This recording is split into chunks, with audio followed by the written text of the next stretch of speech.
phony. That's what these people are full of. Hey guys, it's Phoebe. Welcome to MsMojo. Today we're counting down our picks for the top 10 quickest cases on Judge Judy. Before we begin, we publish new content every day, so be sure to subscribe to our channel and ring the bell to get notified about our latest videos. We're looking at ridiculous cases on Judge Judy that were swiftly resolved due to a lack of evidence or just general human stupidity. Let's get right to it. Number 10, Heroin Addict. I gave her, All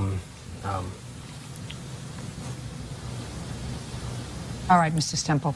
I'm not going to go any further with you, sir. This is probably one of the saddest cases in Judge Judy history. The defendant is Jason Stemple, a heroin addict who is clearly going through withdrawal.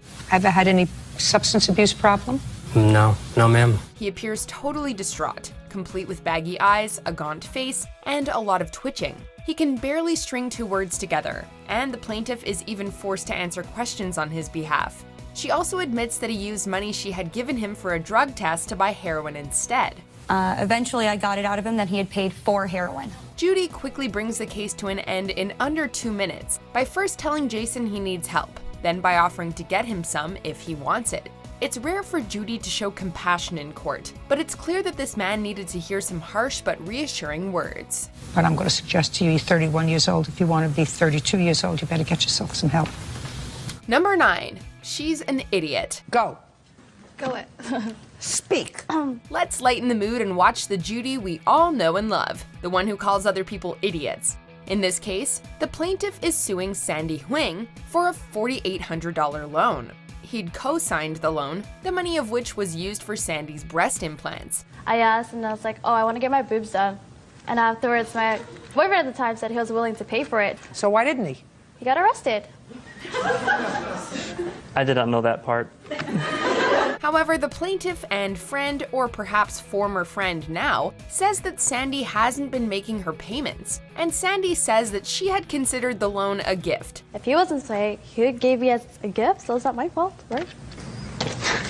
Of course, he doesn't see it that way, and he wants his money.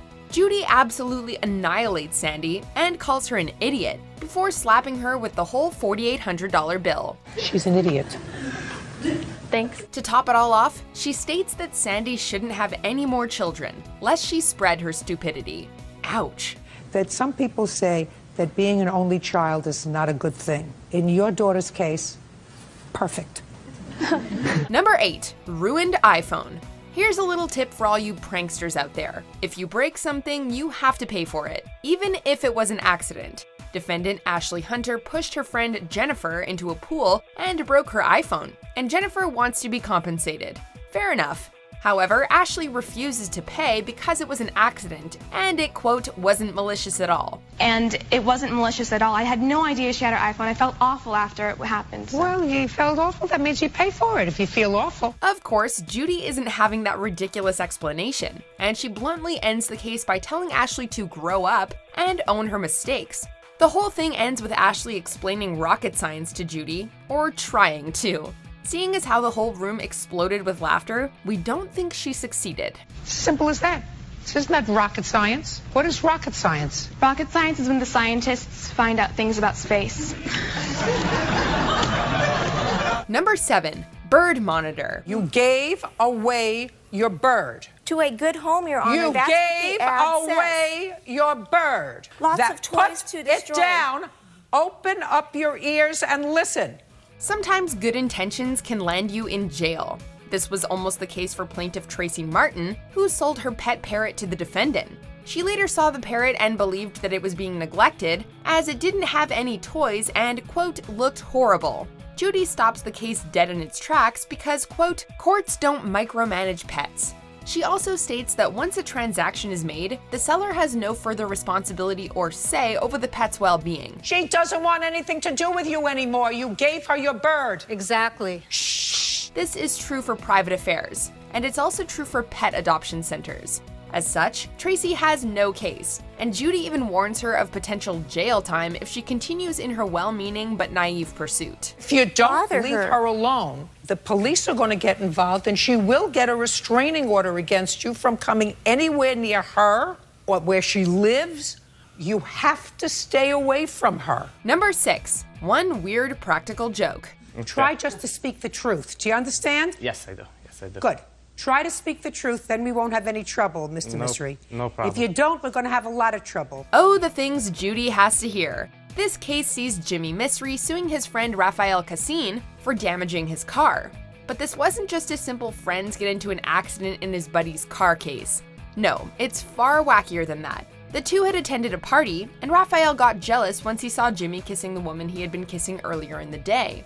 So he stole Jimmy's car and hid it in a nearby park. I start hooking up with this girl, and later that night I see Jimmy hooking up with the same girl. I got pretty upset, and I hid his car from him. Rafael eventually recovered the car, but Jimmy noticed some extensive damage, including dents, scratches, and a missing grille. Despite calling Jimmy a wise guy, Judy swiftly awards him $910, because you can't just steal your friend's car and hide it in a park. By the way, Your Honor, you look beautiful. Don't Don't suck there, up. Mr. Don't Mystery. suck up. Forget it. Because it'll be the fastest way for you out the door, sir. Number 5, two tiny women. What were you cursing at them for? Because they're losers. There's nothing like a good Judge Judy evisceration.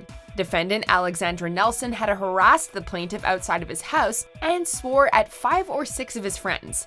The plaintiff retaliated by confronting them, but according to Alexandra, they were just being dumb, and the plaintiff had no right to confront 2 tiny women. This ridiculous statement shocks Judy, who contorts her face and visibly recoils from the stupidity. She then calls Alexandra an idiot and a manipulative problem, before slapping her with a $4,000 judgment. Judgment for the plaintiff in the amount of $4,000. That's all. Step out.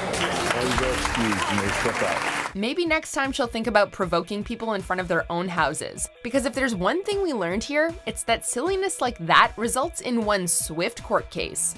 Number 4, can I interest you in some venison? This is one of the funniest cases in Judge Judy history. It sees Eve Dettenheim suing her own sister, Carol, over damages to her car.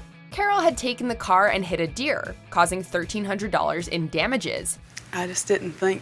You didn't think? Who do you rely on to do your thinking? I just use it all the time, and she wasn't home, so I went over there to get the key and went, and the deer just jumped out in front of me. It sounds like a typical Judge Judy case, until you consider the finer details, like the fact that Carol took the carcass home, made venison stew, and offered some to her sister. What'd you do with it? Ate it.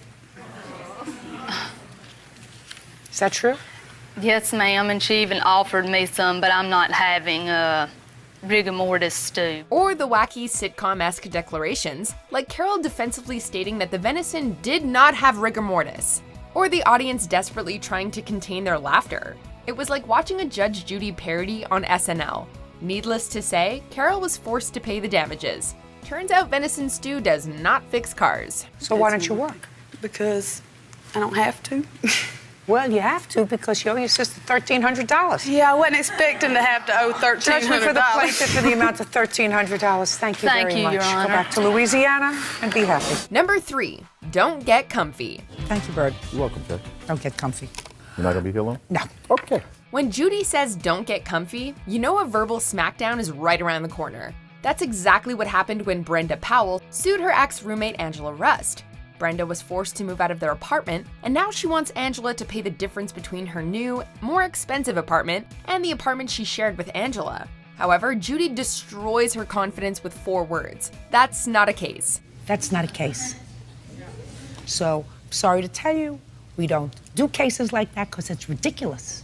She goes over a few of Brenda's options before dismissing the case with a simple goodbye. This whole thing is over in 2 minutes, and it leaves Brenda in tears. We can't say we blame her. We'd cry too if Judy eviscerated us like that. That doesn't happen. Goodbye. Parties are excused. You may step out. Number 2, she broke my toilet. Now, what is small claims court for if you can't sue your friend over a broken toilet? Lisa Reed believes that her large friend, Barbara Roth, is responsible for her toilet because it cracked after Barbara sat on it. This whole ordeal is probably the most embarrassing thing that Barbara has ever gone through, and we feel terrible for her. And so does Judy. All I want to know is, did you fall on it? Did you kick it? Heck no. Did you hit it with a hammer? Did No. Did you hit it with a wrench? No, Your Honor, no. It broke. She quickly explains that the toilet broke while Barbara was using it. In other words, that Barbara did not intentionally break the toilet, before calling the case stupid and throwing it out. The audience claps and guffaws, and everyone goes home happy. Everyone except Lisa. Toilets break. I had one just break in my apartment last week.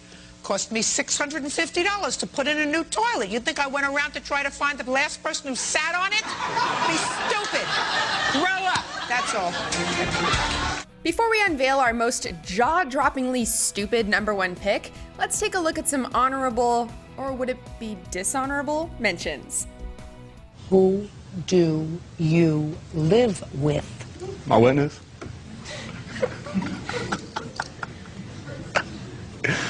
How do you support yourself?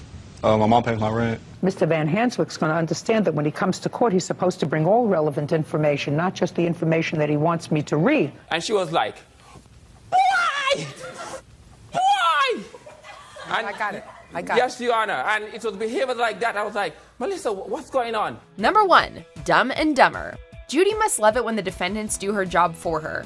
In what is perhaps the most famous case in Judge Judy history, a man incriminates himself in a matter of seconds by indirectly admitting that he stole a woman's purse. The plaintiff, Ginny Paradesa, lists some of the items that were stolen in the purse snatching, including her wallet, a calculator, and an earpiece. Or was there an earpiece?